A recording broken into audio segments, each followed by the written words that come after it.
And I have sharing set to on, so you can share your screen and take it away, Alessandra. Thank you. Perfect.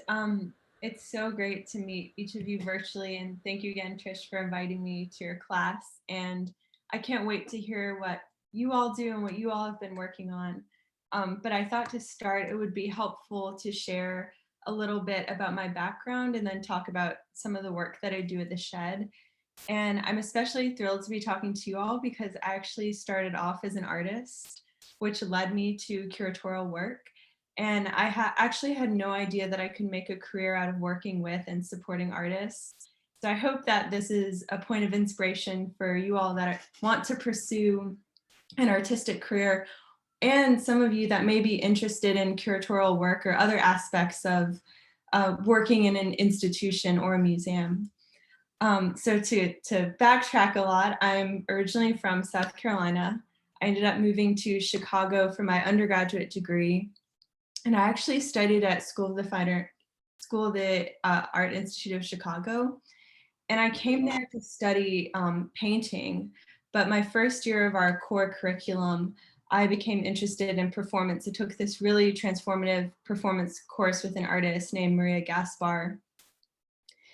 And I didn't realize that performance was something I could study within an art historical context. I was more familiar with theater and dance, or more conventional or traditional forms of movement.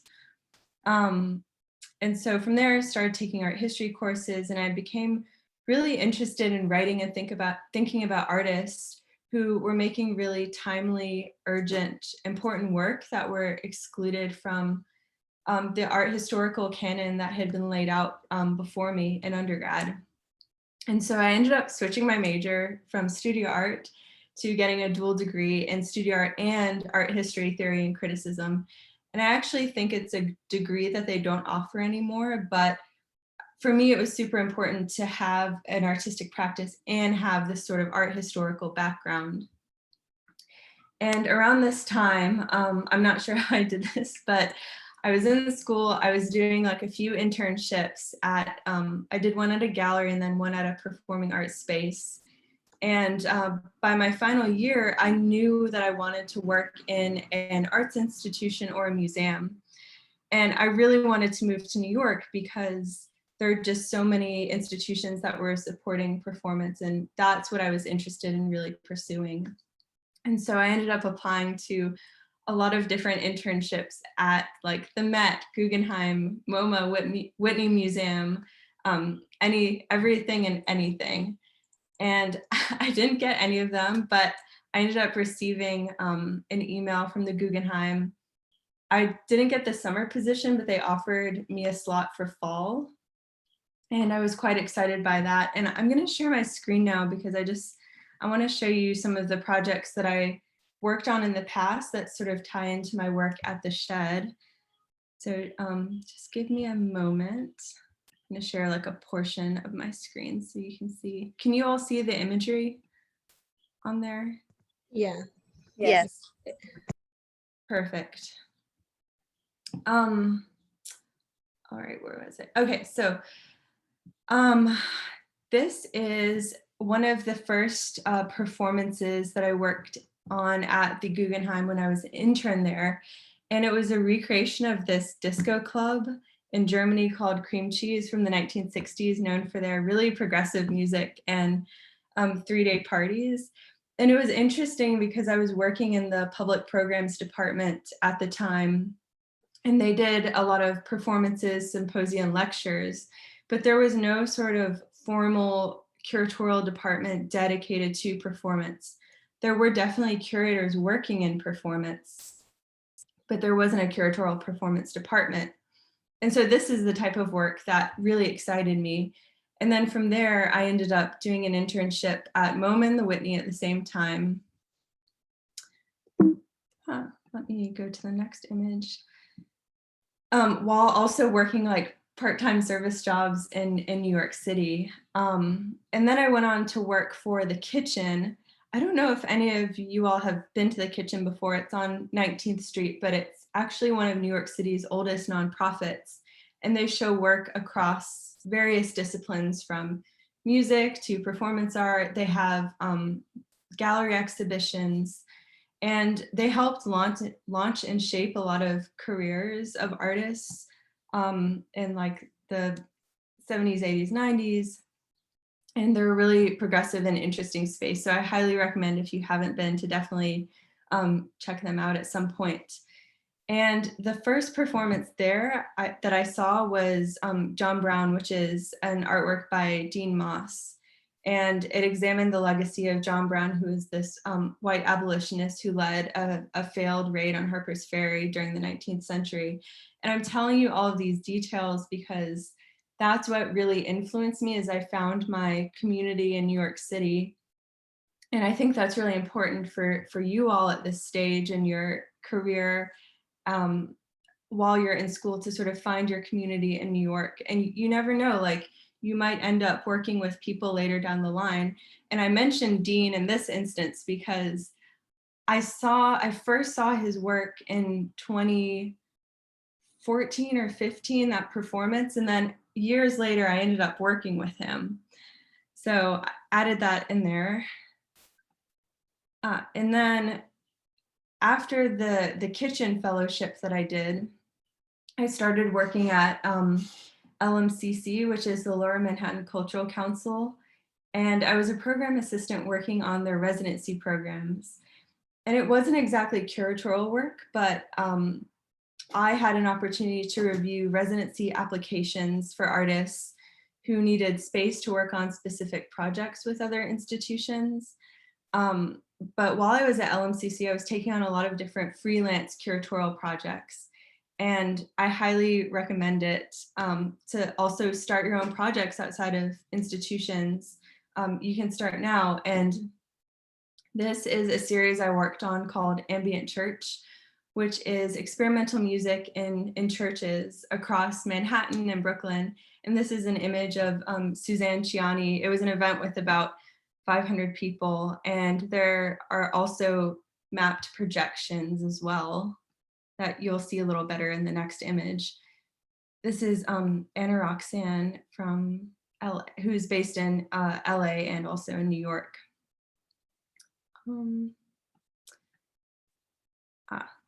So after LMCC is when I was working at LMCC part-time, and then I decided at that point to apply for graduate school. And so I applied, ended up going to Columbia. So I was balancing studying and then also working. And these are images from my thesis that I wanted to share with you.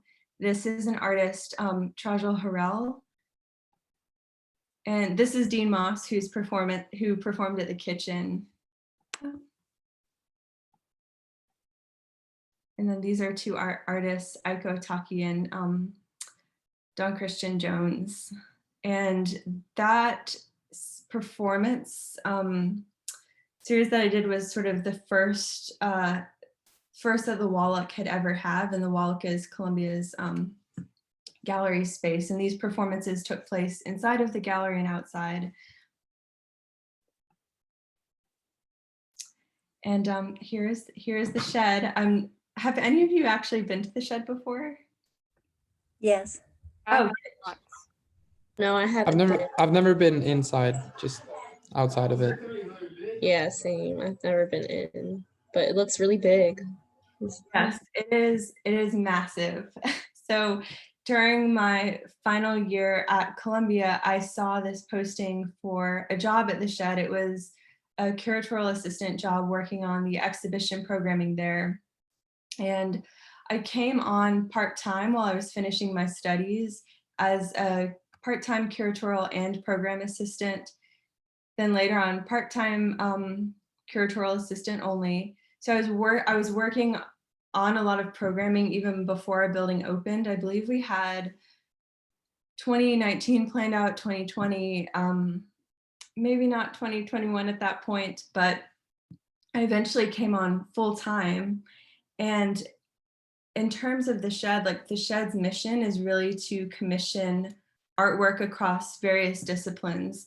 So we commission music, performance art, visual arts, painting, sculpture, and literally everything in between.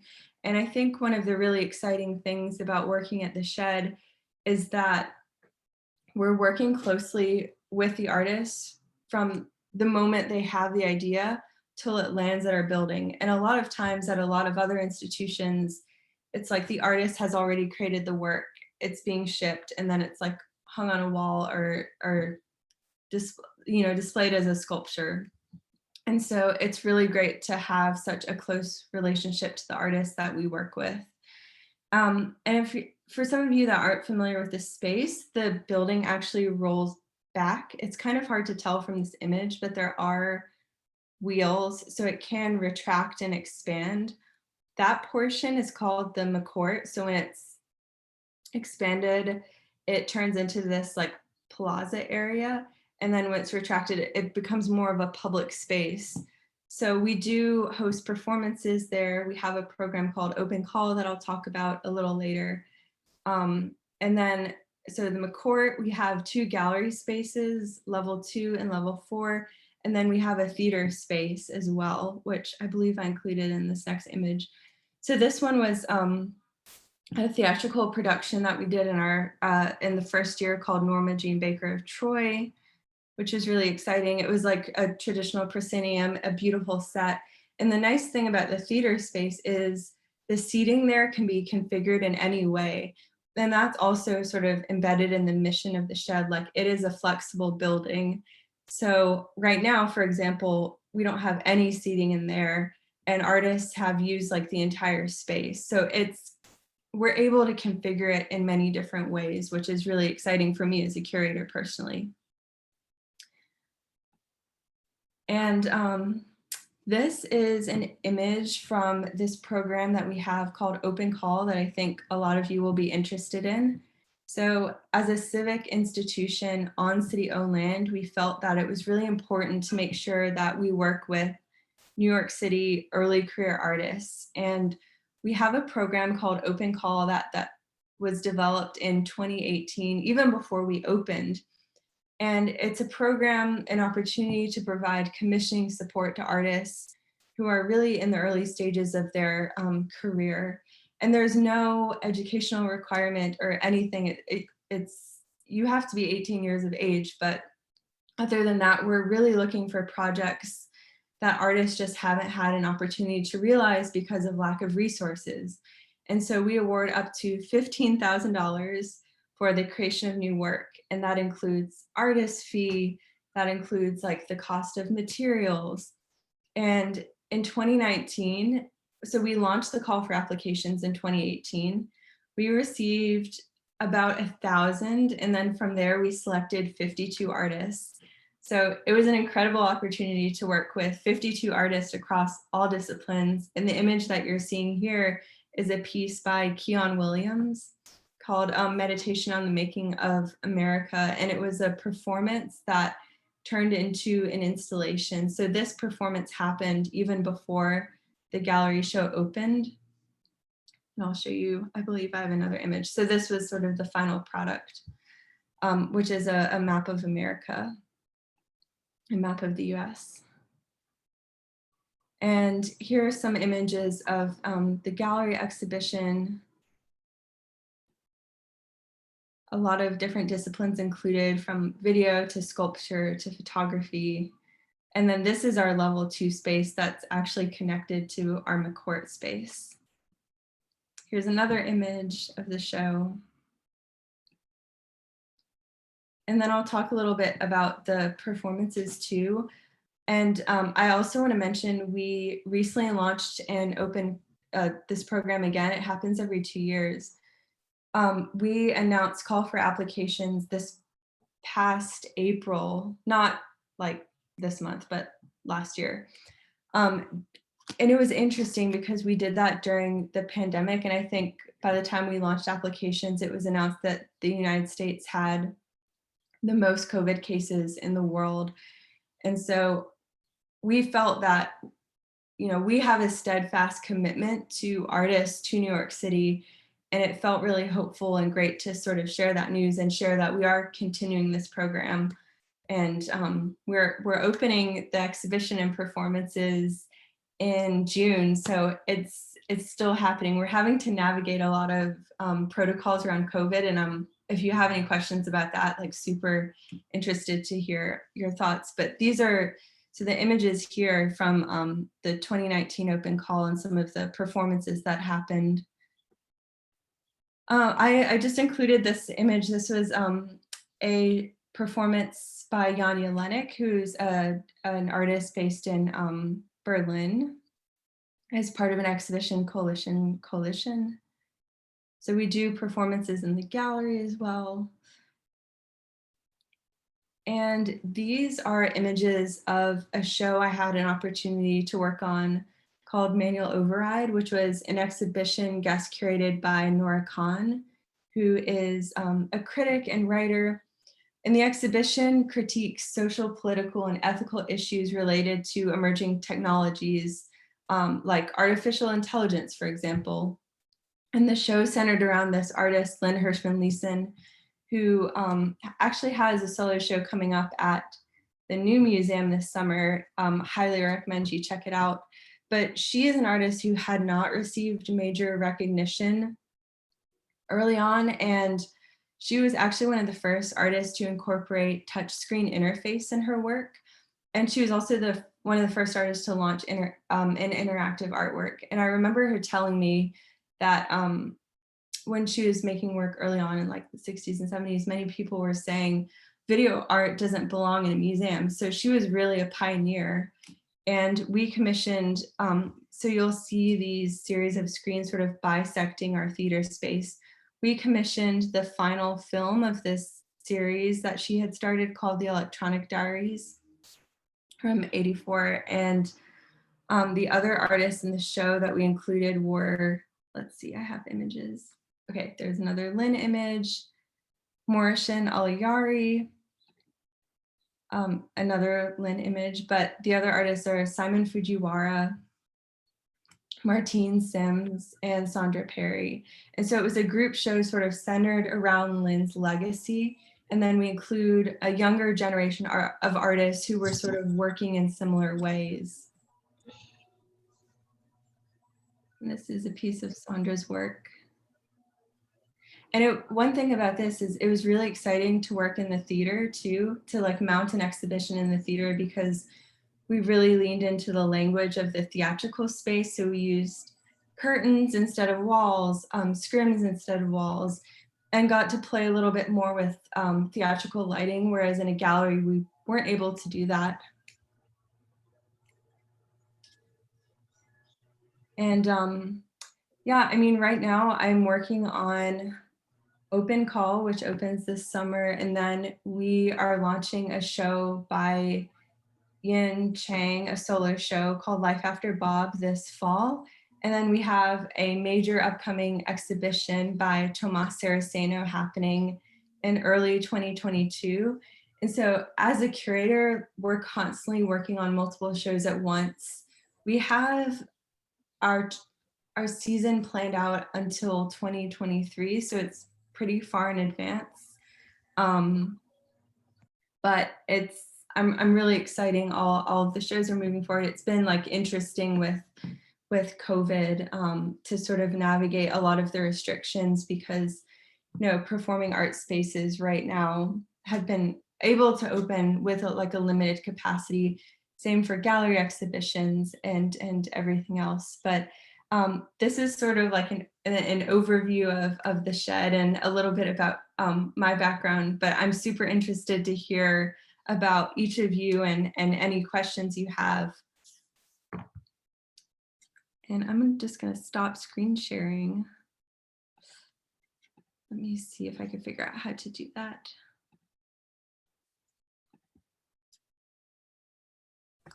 Okay. Those were all great shows. I had the chance to go see them all. I was really happy to see the innovation with all the artists' works and the integration of technology and installation art and the immersive experiences, even to virtual reality. It was all the shows that you just showed us. I was able, even the costume one, I got to try costumes. Yeah, that's what really attracted me to the shed, to like this integration of all different disciplines, because I feel like at some institutions they're so siloed, and it's really interesting to work with colleagues who have more experience in like I think so much comes out of collaboration, and that's something that's really important to me, and that's why I really love the team at the shed, and I think it's been interesting to do a lot of interdisciplinary shows, especially manual override. It was a really interactive, I mean, having VR was really wonderful, and it was new for me. I had never worked in VR before. So I'm hoping that we do more of it. Definitely.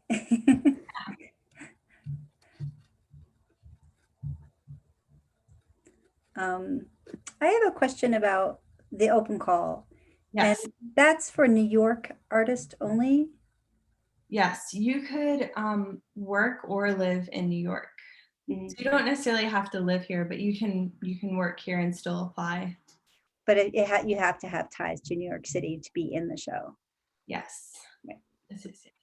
But we have we have some artists who, for example, live in Jersey, but they still do like freelance work. You don't need to have a full-time job in New York. You could do like freelance or have some sort of connection to the city.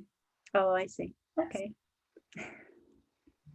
How do you apply for that? So we'll probably have another announcement next year. I can't believe it's coming up so soon. But we have an application process on this platform called Submittable.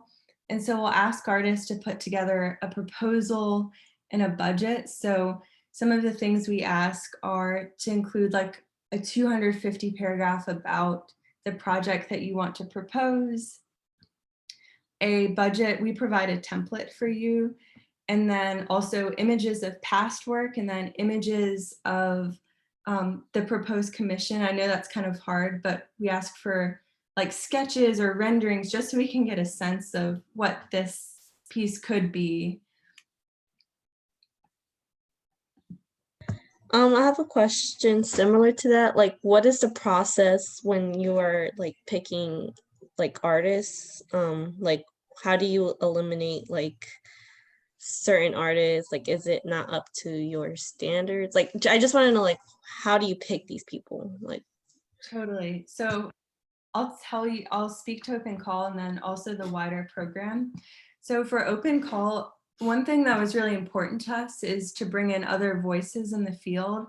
And so the Open Call artists are not only selected by the Shed team, but we invite a group of like other curators, programmers, and artists across New York City to be part of this interdisciplinary panel. And so for example, this past year, we received 1,600 applications and assigned each person a set amount of applications that they would review and score based on our different criteria. So some of the things that we're looking for are, is this proposal inventive? Is it timely? Is it boundary pushing? And of course, people have different opinions, but that's why we assign 3 people for each application. So and I think what's great is to have these different perspectives. And so from there, we narrowed it down to a smaller pool of about 200. And then that group went to this interdisciplinary panel. And then we had 2 8-hour days of reviewing the applications and talking about them, talking about the strengths, asking, is this proposal feasible based on the budget that they proposed? Does this artist is this artist going to meet the timeline? We also asked them to fill out a timeline and looked at that and sort of talked about all of these different things holistically. And then from there, that's when we went through another rigorous feasibility regroup with our production teams. And then after that, we narrowed it down to the 27 artists. So it was a rigorous process. And then in terms of our like wider programming for solo shows, I think me at least, like we're looking for artists who haven't received major commissioning support yet. So something I asked myself is like, would this take the artist practice to the next level? And I do a lot of studio visits as part of my job, like virtual and virtual because of COVID, but also in person. And it's great to meet artists and to talk to them. And you know, even if I don't have them in mind for a show right now, there could be an opportunity down the line where I want to work with them. So I also highly recommend doing studio visits with curators, other artists, just because you never know, they might want to work with you again later down the line, even if they don't have anything in mind right now. But yes, all to say, like, the open call process is pretty rigorous, and we do bring in other perspectives. Thank you. Yes, no problem. Is Urka coming back at all? I missed Urka's performance and I was so disappointed. Potentially, actually. Yeah, that performance was fantastic. I didn't work on that show, but really enjoyed it. It was sort of different each night as well. I have to see it in person. I'm also curious to, like, if each of you two could introduce yourself and tell me a little bit about your background and like what you're interested in and what you're hoping to do in the future too. Yeah, hi, I'm Edward. I'm a marketing student. I'm a senior, and I'm kind of trying to find like I have an interest in art, and I'm kind of trying to find like a way for me to fit into it. So like with the artists you've worked with, like you say you work with a lot of starting artists in New York. Like what's a piece of advice that you could think is useful? Yeah, that's tough. I keep returning to this point, like find your community, make community, find your community in New York, because moving to New York from Chicago, I didn't really know anyone, and I felt so supported through the people that I met as I was trying to find my path as a curator. So that, for me at least, that's like the best piece of advice, because, you know, for example, like at LMCC, I worked with this one artist who ended up applying to open call, and now we have an opportunity to work together. I think New York, there are just so many interconnections between people, and it's really about finding community. Thank you. Yeah. I'll go next. Just give me one moment. Hi, so my name is Karina. I'm a senior at St. Peter's. I'm studying visual arts and minoring in business management. I like sculpturing, painting. Just give me a bunch of materials and I'll put it together. That's usually my main passion. But I literally just try whatever is popular or trending, or just research those things for fun. I wanted to ask you a question though, because lately I've been thinking more about the curator like perspective. And I just wanted to ask you, like, as a curator, like what do you think that really means, and like if you can outline like the responsibility in like a day in your life, how would that look like? Yeah, no, that's such a great question. I feel like it varies. I feel like I'm in a lot of meetings on a daily basis, but most of what I do is researching artists and meeting with artists. It's having a lot of conversations with them about their work, and doing a lot of research and sort of placing them within an art historical context as well. There's also a lot of administration too. So it's like responding to emails, sort of being the artist liaison once we've committed to a project and to working with them. That includes contracting, so starting the contract, determining the budget. So I work closely with a lot of different departments, like exhibition production, on the design layout, on the budget, and figuring out like how to bring this like conceptual idea To life. yes, exactly, to life.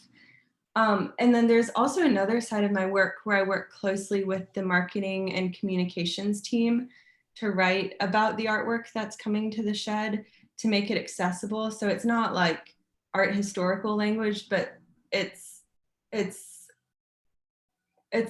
like a marketing text that like anyone could have an access point into. Compiling images for the website. So it's really sort of being this like connecting point between the artists and institution and everyone who needs materials from them, so that we could publicize this show, so that we can get an audience there, so that we could get the artist community there as well.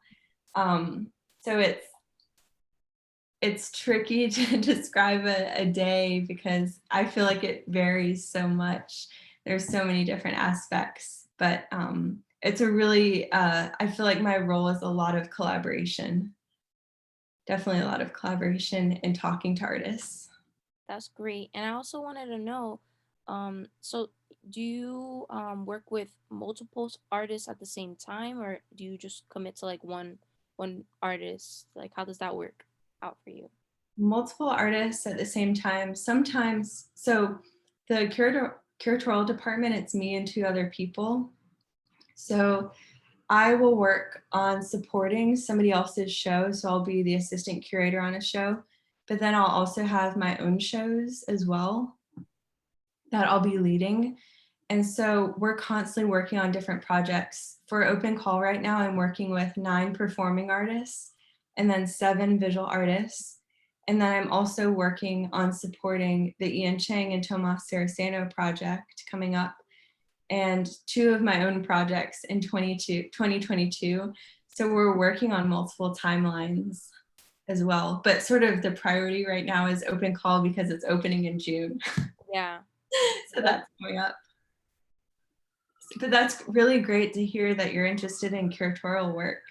Yeah, I just right now, because I'm so interested in it and I'm almost gonna finish with my degree, I'm looking to check out some, schools and see what kind of programs, um, that are being offered specifically for, being a curator, and, how to connect that with communications, because I've taken a public relations class, so I have some kind of experience with press releases and, compiling all those papers and, you know, um, doing the research for people.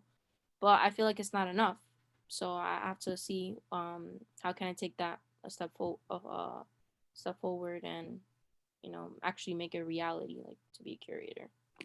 Totally. And I also think part-time internships are a great resource.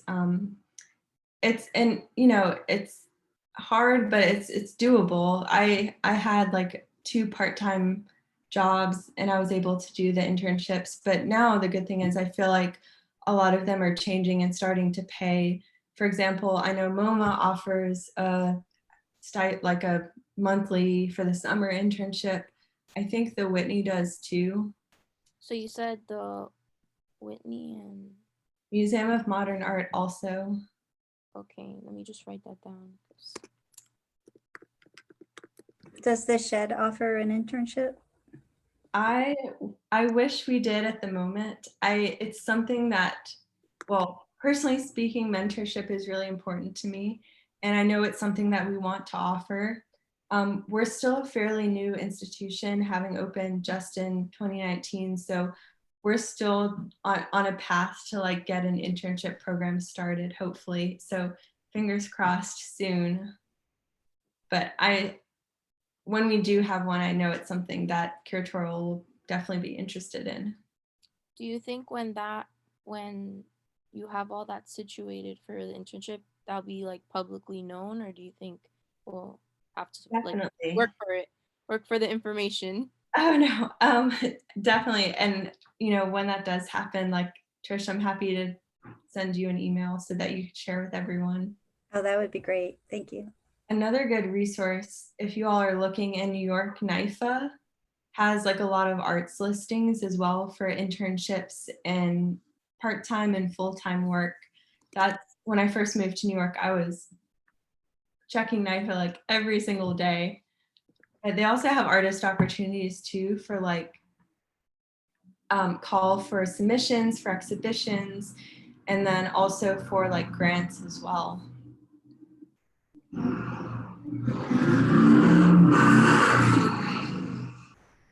So when you applied for an internship, it was for being a curator, right?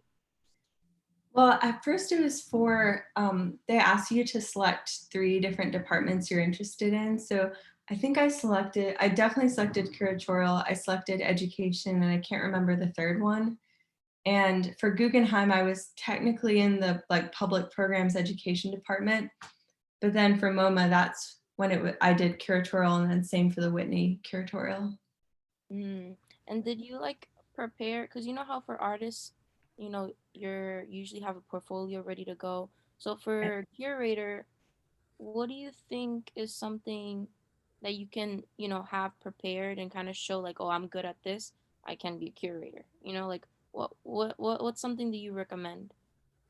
So they'll usually ask for a cover letter, and you basically just outline why you're interested in the institution. So I always find it helpful to look at some of the past shows that they've done and talk about maybe some of the artists that they worked with and why you're interested in that sort of work. Sometimes they ask for a writing sample. It kind of depends, like a short art historical text, but not always. Mm-hmm. Okay. Can you put NIFA in the text? Oh, yes. Thank Oh, I you. was gonna ask you what's NIFA? I don't know if that's abbreviation or. New York Foundation for the Arts. Mm. Let me just make sure I get the link correctly. And they provide all different sorts of resources for artists. They have, so NIFA Classifieds is where you can find jobs, opportunities and services. Sometimes they offer workshops, which are really great. Sometimes they offer portfolio reviews. I can't remember how frequently they do those.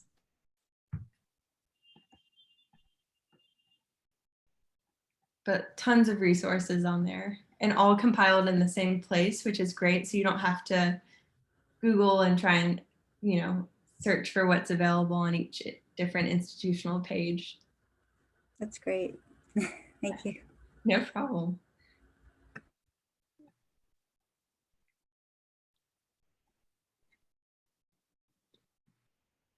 Everyone's a little shy. Okay. I can go. My name is Bernard, and I am from Norway, and I paint. And what else were I supposed to talk about? And anything. Anything? Okay. Well, What you're. Oh, go ahead. I'm currently planning a exhibition in Oslo now, which I'm hoping that I'll be able to do before the summer. But like it's currently we're on lockdown in Oslo now. So like I have a couple of my paintings in a gallery in Oslo now, but it's only on like private shows and stuff. So it's a bit sad because I was supposed to have the exhibition, one in Brooklyn in January when I came down after Christmas break, and then one in Oslo now, but then like none of it has happened. So I'm trying to put together a exhibition that goes from like one in Oslo and then one in New York and one in LA. That's like the same exhibition. Oh, that's great. So, Um, like a touring show? Yeah, yeah, that would be cool because I've actually never been to LA either, so I'm keen on doing that. That's fantastic.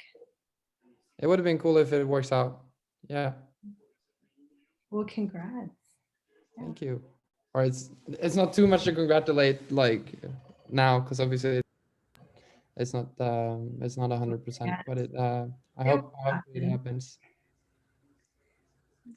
Well, we are going to have an exhibition for the entire class, which I'm creating a virtual reality gallery. Oh, that's fantastic. And it can be viewed, it'll be viewable with augmented reality or virtual reality on an Oculus Quest 2.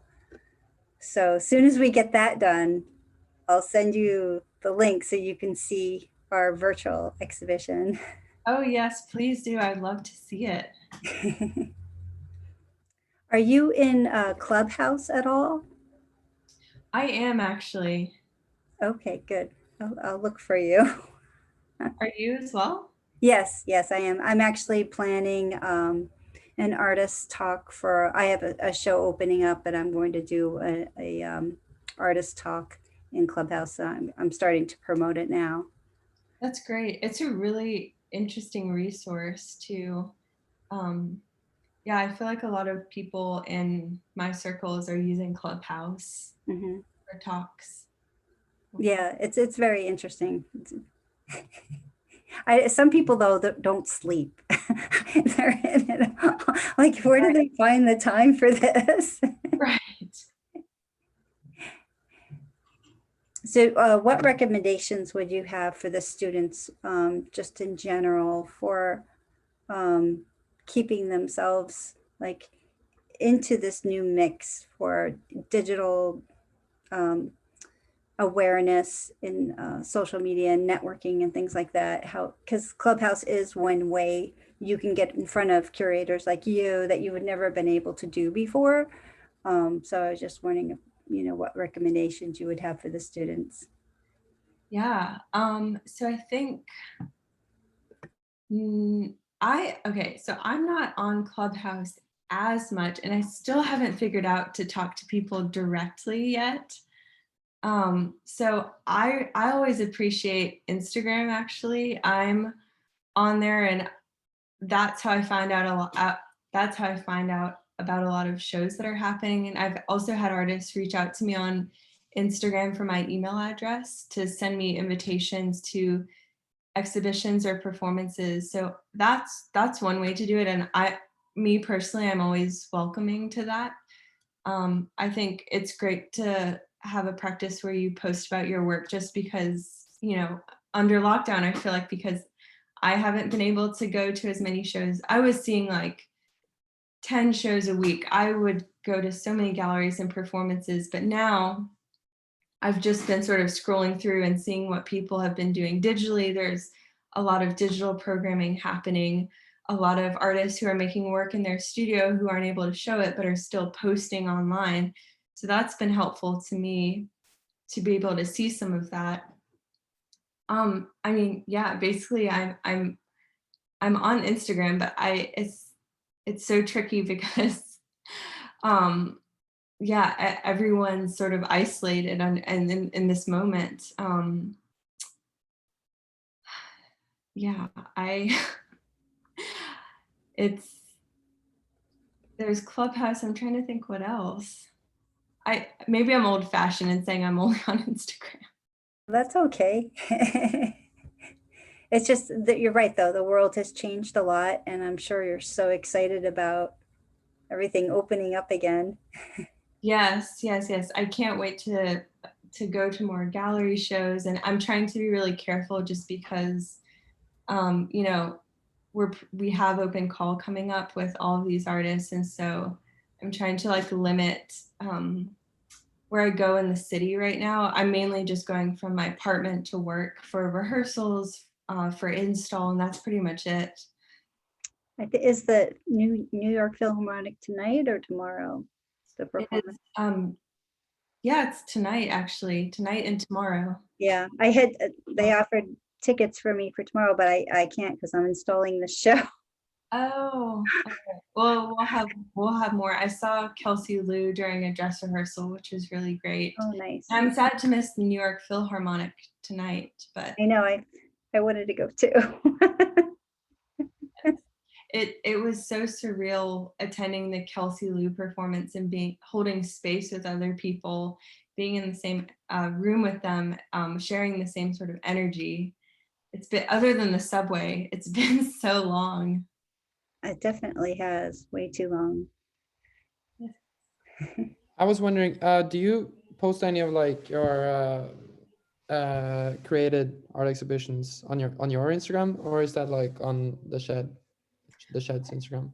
I do, yes. I haven't reposted anything recently, but the Shed's Instagram has a lot of. We also have a series called In the Works, which is where we capture artist processes. So we'll make these like short videos for Instagram and for social media.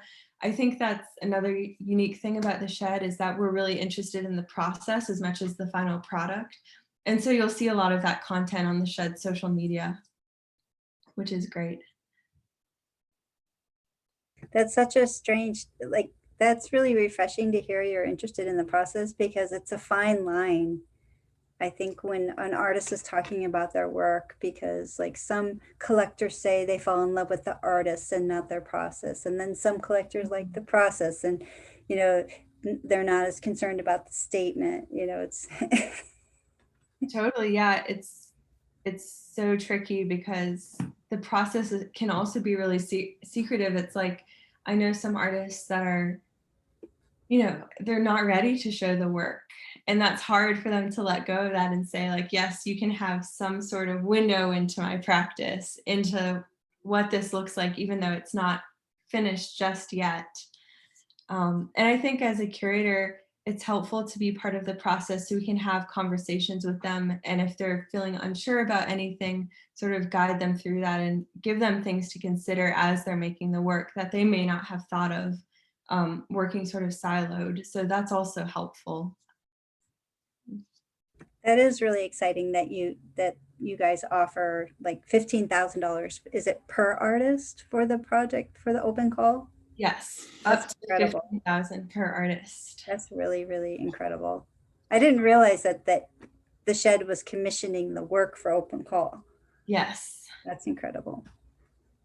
Yeah, and we work so closely with them. We have not weekly or necessarily monthly check-ins, but we have these different milestones. So when an artist is like, I don't know what to do, I'm like almost over budget, we'll have a conversation with them and brainstorm creative solutions like, oh, you know, maybe you could do this or use this material, or we have a fabrication contact and we could reduce the cost and connect you to them because they'll be able to fabricate it for less than the person that you're thinking of.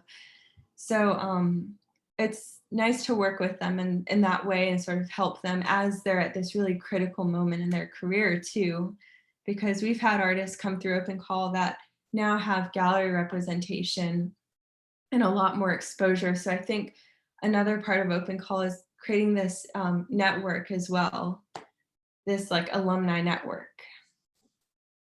So it's been great to follow and see what the last cohort has been up to. And I'm excited to see, you know, the show's going to open in June and then where they go next, where these works travel next.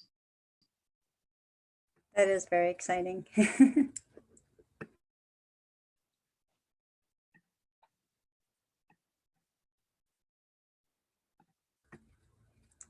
Everyone's very shy today.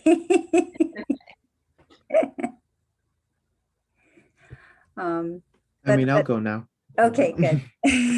Hi, my name is John. I'm a junior right now. I'm majoring in media communications and a minor in graphic arts. So I'm leaning more towards the advertising and public relations route with my artwork.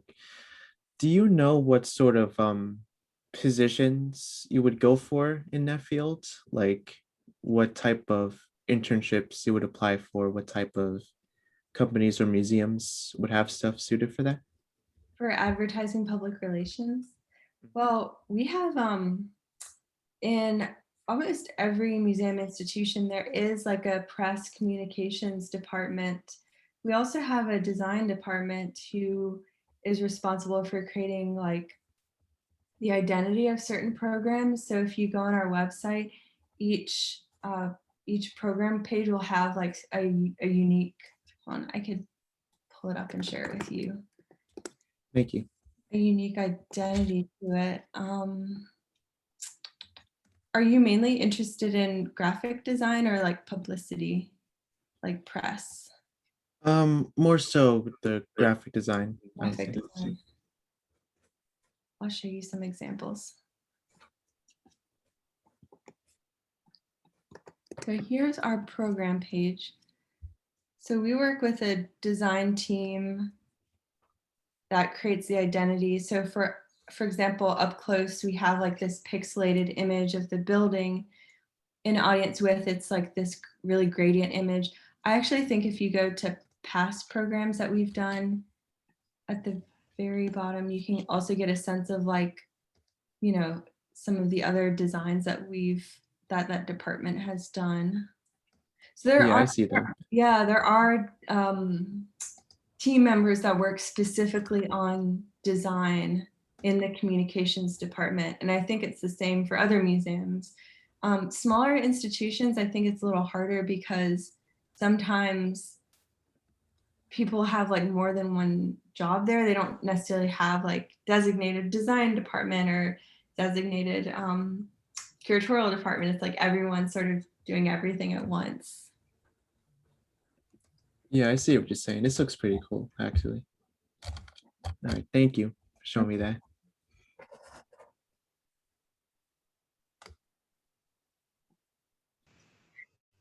Hi, I'm Abigail. I'm majoring in fine arts, with and minoring in art history.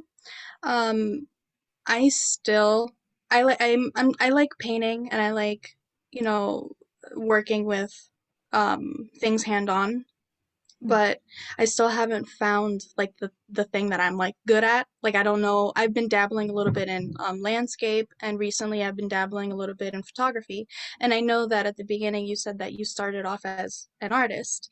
So I wanted to know if you have any advice. We've gotten from previous speakers, we've gotten advice about, you know, dabbling in a little bit of everything and seeing what your passion is. I wanted to know if you had anything, like any advice or anything to say about that. Yeah, I think your impulse is right to sort of try a little bit of everything. It's interesting because yeah, I went to school initially for painting, and then I had to take this core curriculum class that was mandatory, and from there I had to learn, it was like performance, new media, photography. Like I was exposed to all of these different disciplines at once, and it was a mandatory class. So there are things that I normally wouldn't have selected in a course load. And then from there, I was like, okay, performance is interesting. Like I want to study it more. I want to learn a little bit more about the history, which led me to the art history classes. And then that's what led me to curatorial work ultimately. So I think try everything, and then you might find some sort of path and get closer and closer to what you feel like you really want to do. And there are things out there that you may not even know exist, like curatorial work. I had absolutely no idea this was a field of study, that I could work with artists instead of be the artist.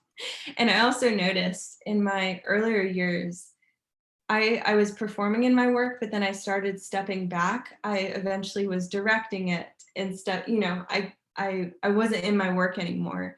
And I think at that point it clicked. I was like, I don't want to be in the work. I want to work with artists so that they can make work.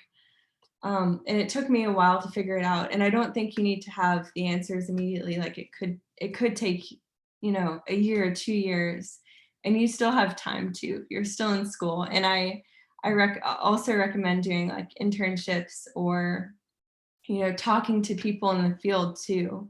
Happy to like, also, this is for you and for everyone else, to connect you all with anyone you're interested in talking to at another museum. Like I always feel like it's important to hear what other people are working on, and sort of getting a sense of what all is out there through research.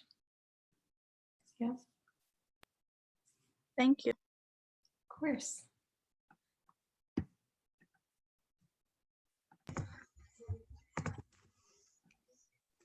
Hi. I have like family over, so I'm trying not to like, if you hear noise, ignore it, please. Sorry. I'm a senior and I study graphic design. I minor in marketing. I don't really know, like I know I like to like design things, but right now I'm just like freelancing, I guess you can say. So I kind of like am figuring it out as I go. But I learned to love stuff. So like right now you're explaining like curating.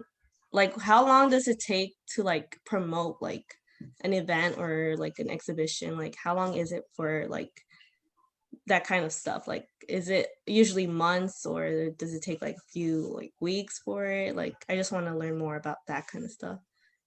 Yeah, so we usually have season announcements. So we announce programs we try to announce programs all at once. So usually I think by the spring, that's when we're going to be announcing the fall programming.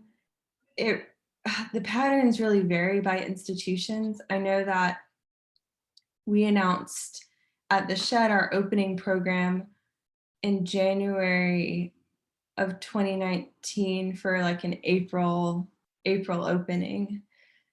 So it's something we work on in close communication with the marketing team.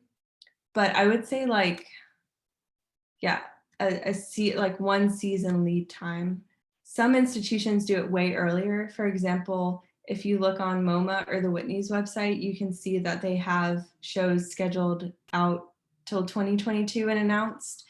They don't necessarily have like the full press releases describing the full breadth of the show, but they have shorter paragraphs.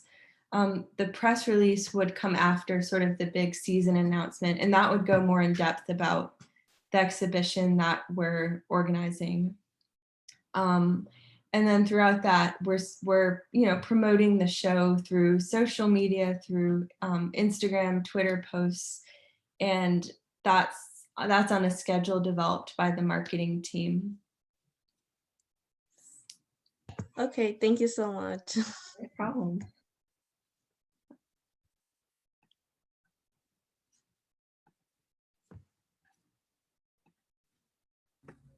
Well, we got Jeremy and Dejanay. Do you guys want to, and Karina, well, Karina, you asked already, sorry. But Dejanay and Jeremy, do you guys have anything to ask? Hi, yes. I am a visual arts major. I'm biology. I dabble in a little bit of everything, but I've been leaning more towards digital art and character design almost.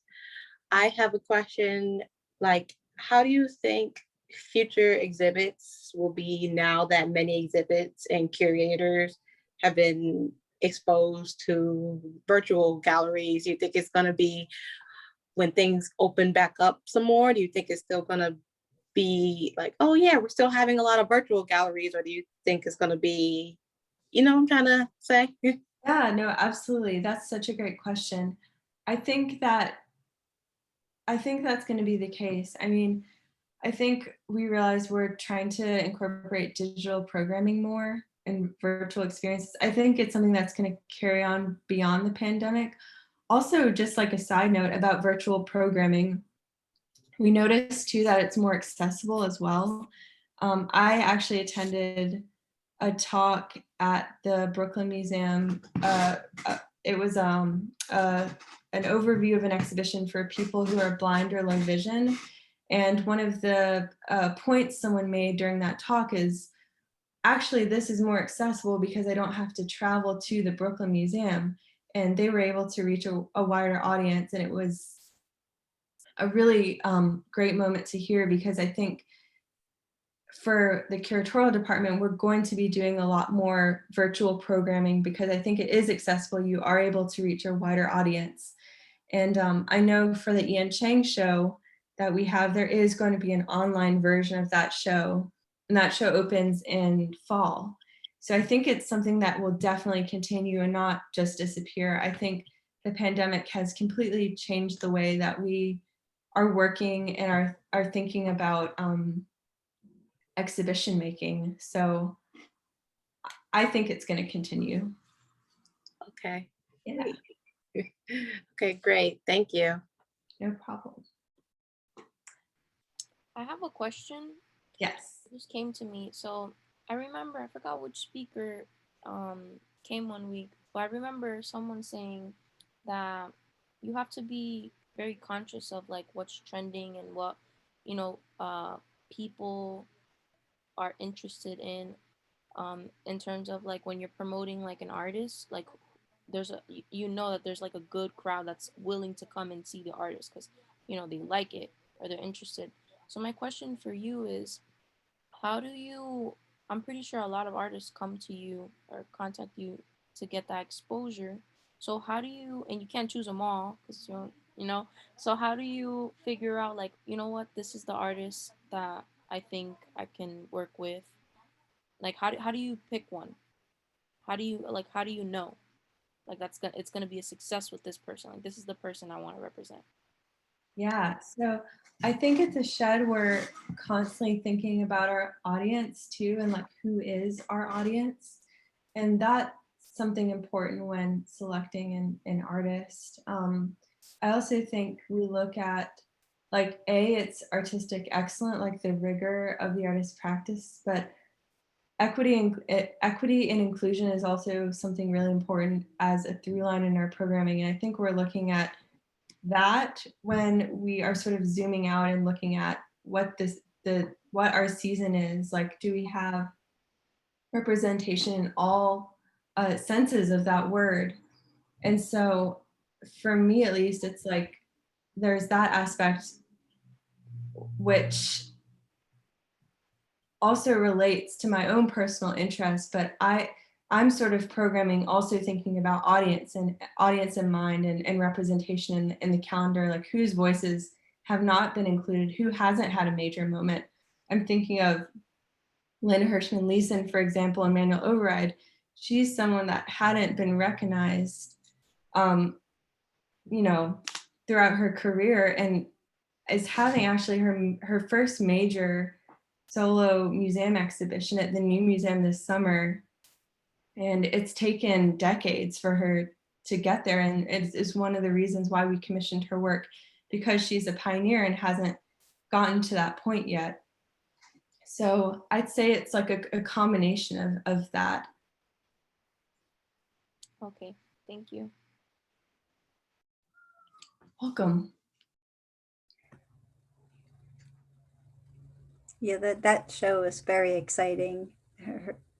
I loved listening to all her discussion points on mediums and video, and how it changed her life and influences in her family. Like she really got into so many different aspects of talking about video and how she recorded every single day, and Yeah. that's pretty amazing. Yeah, she taught herself how to use a video camera too so early on.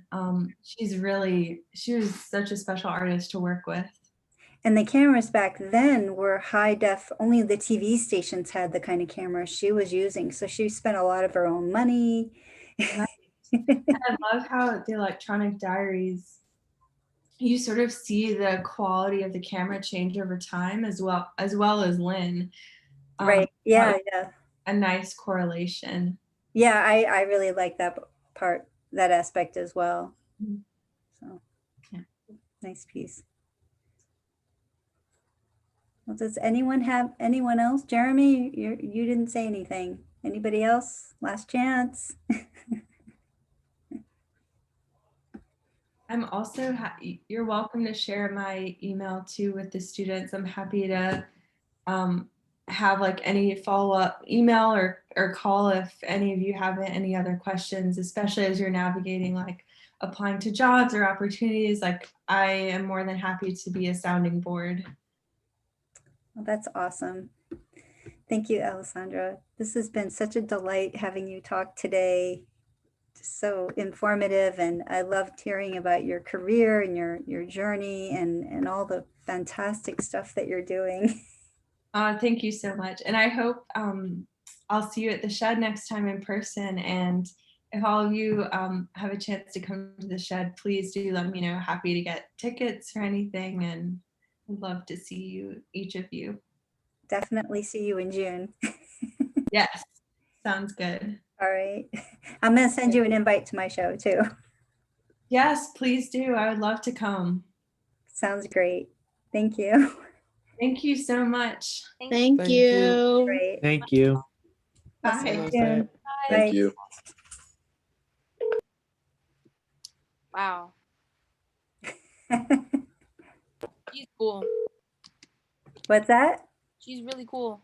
Yeah, that was a really great of her to speak with all of us and give you guys time to talk with her and ask questions. And I'll post her email along with this video recording in the week by week slot. I've been uploading the videos to YouTube because the school server's been deleting the videos after a couple weeks. So it's a little like a bit of extra work on my part, having to download the videos to my hard drive on my computer, and then I got to upload it to YouTube. So it's like a 2-day process because it takes a while. But I'll have all of that available for you guys.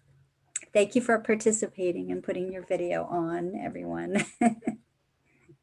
Well, let's take a 10-minute break, okay? Get some water, stretch, do whatever you got to do, and we'll meet back here in 10 minutes, okay? All right, sounds good, Professor. Sounds good. All right.